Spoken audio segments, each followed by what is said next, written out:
ನೋಡಿ, ನೀವು ಯಾರನ್ನಾದ್ರೂ ನೀವು ಪ್ರೀತಿಯಲ್ಲಿ ಹುಚ್ಚರನ್ನಾಗಿ ಮಾಡಬೇಕಾ? ನೀವು ಬಾಯಲ್ಲಿ ಲವಂಗವನ್ನ ಇಟ್ಟುಕೊಂಡು 9 ಬಾರಿ ಈ ಡಿಸ್ಪ್ಲೇನಲ್ಲಿ ಕಾಣ್ತಾ ಇರಂತಹ ಒಂದು ಮಂತ್ರವನ್ನ ನೀವು ಹೇಳಿ ಸಾಕು.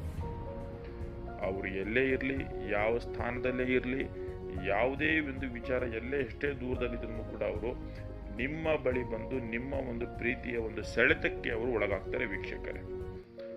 ನೋಡಿ ವೀಕ್ಷಕರೇ, ವಶೀಕರಣ ಅನ್ನುವಂಥದ್ದು ಯಾವುದೋ ಒಂದು ಕೆಟ್ಟ ಪೂಜೆ ಅಲ್ಲ, ಯಾವುದೋ ಒಂದು ಕೆಟ್ಟ ಚಾಳಿ ಅನ್ನೋಂಥದ್ದು ಅಲ್ಲ. ನೋಡಿ, ವಶೀಕರಣದಲ್ಲಿ ನಾವು ಹಲವಾರು ವಶೀಕರಣಗಳನ್ನ ನಾವು ಮಾಡ್ಕೊಳ್ಬಹುದು.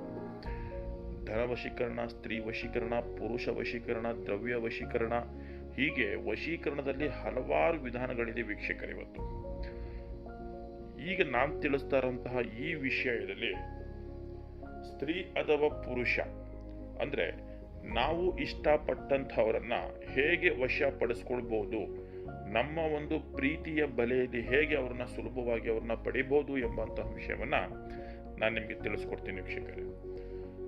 ನೋಡಿ, ಇದು ಅತ್ಯಂತ ಪ್ರಾಚೀನವಾಗಿರುವಂತಹ ಒಂದು ವಿಚಾರ. ನೀವಿನ್ನು ನಮ್ಮ ಚಾನಲ್ಗೆ ನೀವಿನ್ನು ಸಬ್ಸ್ಕ್ರೈಬ್ ಆಗಿಲ್ಲ ಅಂದ್ರೆ ಈ ಕೂಡಲೇ ಸಬ್ಸ್ಕ್ರೈಬ್ ಮಾಡ್ಕೊಳ್ಳಿ ವೀಕ್ಷಕರೇ. ನೋಡಿ, ನೀವು ಯಾರನ್ನಾದ್ರೂ ನೀವು ಪ್ರೀತಿಯಲ್ಲಿ ಹುಚ್ಚರನ್ನಾಗಿ ಮಾಡಬೇಕಾ? ನೀವು ಬಾಯಲ್ಲಿ ಲವಂಗವನ್ನ ಇಟ್ಟುಕೊಂಡು 9 ಬಾರಿ ಈ ಡಿಸ್ಪ್ಲೇನಲ್ಲಿ ಕಾಣ್ತಾ ಇರಂತಹ ಒಂದು ಮಂತ್ರವನ್ನ ನೀವು ಹೇಳಿ ಸಾಕು. ಅವರು ಎಲ್ಲೇ ಇರಲಿ, ಯಾವ ಸ್ಥಾನದಲ್ಲೇ ಇರಲಿ, ಯಾವುದೇ ಒಂದು ವಿಚಾರ ಎಲ್ಲೇ ಎಷ್ಟೇ ದೂರದಲ್ಲಿದ್ರೂ ಕೂಡ ಅವರು ನಿಮ್ಮ ಬಳಿ ಬಂದು ನಿಮ್ಮ ಒಂದು ಪ್ರೀತಿಯ ಒಂದು ಸೆಳೆತಕ್ಕೆ ಅವರು ಒಳಗಾಗ್ತಾರೆ ವೀಕ್ಷಕರೇ. ಲವಂಗ ಅಂತ ನಾನು ಹೇಳಿದೆ ನಿಮಗೆ. ನೋಡಿ, ಲವಂಗಕ್ಕೆ ತನ್ನದೇ ಆದಂತಹ ಒಂದು ಮಹತ್ವದವಾದಂತಹ ಒಂದು ಬೆಲೆ ಅನ್ನೋಂಥದ್ದು ಅದಕ್ಕೆ ಇದೆ ವೀಕ್ಷಕರೇ. ನೋಡಿ, ಲವಂಗ ನಾವು ಆಯುರ್ವೇದದ ಕೆಲವೊಂದು ಔಷಧೀಯ ಗುಣಗಳಲ್ಲೂ ಕೂಡ ನಾವು ಲವಂಗವನ್ನ ಬಳಸ್ತೇವೆ. ಹಾಗೆ ಅಡುಗೆಯಲ್ಲೂ ಕೂಡ ಅದು ಒಂದು ಮಹತ್ವದ ಪಾತ್ರವನ್ನ ವಹಿಸ್ತದೆ. ಇಂಥ ಈ ಒಂದು ಲವಂಗವನ್ನ ನಾವು ನಮ್ಮ ಬಾಯಿನಲ್ಲಿ ಇಟ್ಕೊಂಡು ಈ ಮಂತ್ರ, ನೋಡಿ ಇನ್ನೊಮ್ಮೆ ನಾನು ಹೇಳ್ತೀನಿ ಕೇಳಿ, ಈ ಮಂತ್ರ ನಾವು ಹೇಗೆ ಸಿದ್ಧಿ ಮಾಡ್ಕೊಳ್ಬೇಕು ಅನ್ನೋಂಥದ್ದನ್ನ ನಾನು ಹೇಳ್ತೀನಿ ನಿಮಗೆ.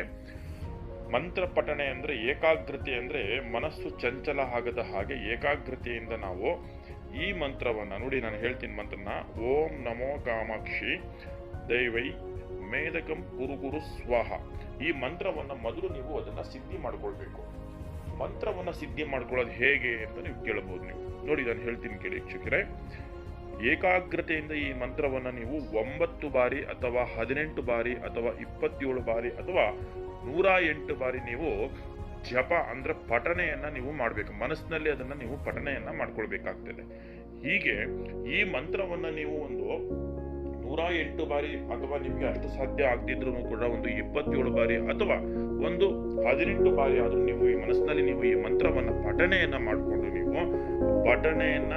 ಮಾಡಬೇಕಾದ್ರೆ ನಿಮ್ಮ ಬಾಯಿನಲ್ಲಿ ಈ ಲವಂಗವನ್ನ ಇಟ್ಕೊಂಡು ನೀವು ಪಠಣೆಯನ್ನ ಮಾಡಿಕೊಂಡು ನಿಮ್ಮ ಮನಸ್ಸಿನಲ್ಲಿ ನಿಮಗೆ ಬೇರೆ ವಿಷಯಗಳ ಬಗ್ಗೆ ನಿಮಗೆ ಗೊಂದಲ ಇರಬಾರ್ದು.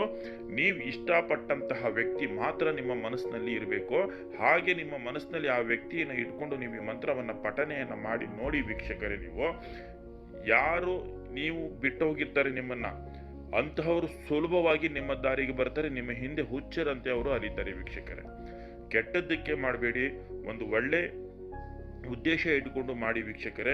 ಈ ಕೆಲಸ ನಿಮಗೆ ನಿಜವಾಗ್ಲೂ ನಿಮಗೆ ಯಶಸ್ಸನ್ನ ತಂದು ಕೊಡ್ತದೆ ನಿಮಗೆ. ಹಾಗೆ ನೀವು ಬಾಯಿನಲ್ಲಿ ಆ ಲವಂಗ ಇಟ್ಕೊಂಡು ಏನ್ ಮಾಡಿರ್ತೀರಿ, ಆ ಲವಂಗವನ್ನ ನೀವು 6 ದಿನ ರಾತ್ರಿ ಮಲಗಬೇಕಾದ್ರೆ ನಿಮ್ಮ ತಲೆಯ ದಿಂಬಿನ ಕೆಳಭಾಗದಲ್ಲಿ ಇಟ್ಕೊಂಡು ಆ ಲವಂಗವನ್ನ ಇಟ್ಕೊಂಡು ನೀವು ಮಲಗಿ ವೀಕ್ಷಕರೇ. ಬೆಳಿಗ್ಗೆ ಎದ್ದ ಕೂಡಲೇ ಆ ಲವಂಗವನ್ನ ನೀವು ಹಾಲು ಅಂದ್ರೆ ನೀವು ಕುಡಿಯುವಂತಹ ಒಂದು ಹಾಲಿನಲ್ಲಿ ಆ ಲವಂಗವನ್ನ ಬೆರೆಸ್ಬಿಟ್ಟು ನೀವು ಕುಡಿಬೇಕಾಗ್ತದೆ. ನೀವು ಈ ಒಂದು ಕೆಲಸ ಮಾಡಿ ಸುಲಭವಾಗಿ ಅವರು ನಿಮ್ಮ ದಾರಿಗೆ ಬರ್ತಾರೆ. ಯಾರು ಗಂಡ ಹೆಂಡತಿ ಆಗಿರ್ಬೋದು, ನೀವು ಇಷ್ಟಪಟ್ಟಂತರಾಗಿರ್ಬೋದು, ಪ್ರೀತಿಸ್ತಂತರಾಗಿರ್ಬೋದು, ಯಾರೇ ಎಲ್ಲೇ ದೂರ ಹೋಗಿದ್ರು ಕೂಡ ಅಥವಾ ನಿಮ್ಮ ಪ್ರೀತಿನಲ್ಲಿ ಒಟ್ಟು ನೀವು ಮೋಸಕ್ಕೆ ಒಳಗಾಗಿದ್ರೆ ಈ ಒಂದು ಸುಲಭ ತಂತ್ರವನ್ನ ಮಾಡಿ ನಿಮ್ಮವರನ್ನ ನಿಮ್ಮ ಬಳಿ ನೀವು ಬರುವಂತ ರೀತಿಯಲ್ಲಿ ಮಾಡ್ಕೊಳ್ಬಹುದು ವೀಕ್ಷಕರೇ. ನಾನು ಹೇಳಿರೋಂಥ ಪ್ರಕಾರ ಕರೆಕ್ಟಾಗಿ ಮಾಡಿ ನಿಮ್ಮ ಕೆಲಸವನ್ನ ಯಶಸ್ವಿ ಮಾಡ್ಕೊಳ್ಳಿ ವೀಕ್ಷಕರೇ. ಹಾಗಾದ್ರೂ ಕೂಡ ನಿಮ್ಗೆ ಏನಾದ್ರು ವಿಚಾರದಲ್ಲಿ ಗೊತ್ತಾಗ್ಲಿಲ್ಲ ಅಂತ ಹೇಳಿದ್ರೆ, ಇದರಲ್ಲಿ ನಿಮ್ಗೆ ಏನಾದ್ರು ಗೊಂದಲ ಇದ್ರೆ ಇಲ್ಲಿ ಕಾಣ್ತಾ ಇರುವಂತಹ ನಂಬರ್ಗೆ ನೀವು ಕರೆ ಮಾಡಿ ಸಂಕ್ಷಿಪ್ತವಾದಂತಹ ವಿಚಾರಗಳನ್ನ ತಿಳ್ಕೊಳ್ಬಹುದು. ನೀವಿನ್ನೂ ನಮ್ಮ ಚಾನಲ್ಗೆ ಸಬ್ಸ್ಕ್ರೈಬ್ ಮಾಡಿಲ್ಲ ಅಂದ್ರೆ ಈ ಕೂಡ ಸಬ್ಸ್ಕ್ರೈಬ್ ಆಗಿ ವೀಕ್ಷಕರೇ. ನಮಸ್ಕಾರ, ಧನ್ಯವಾದ.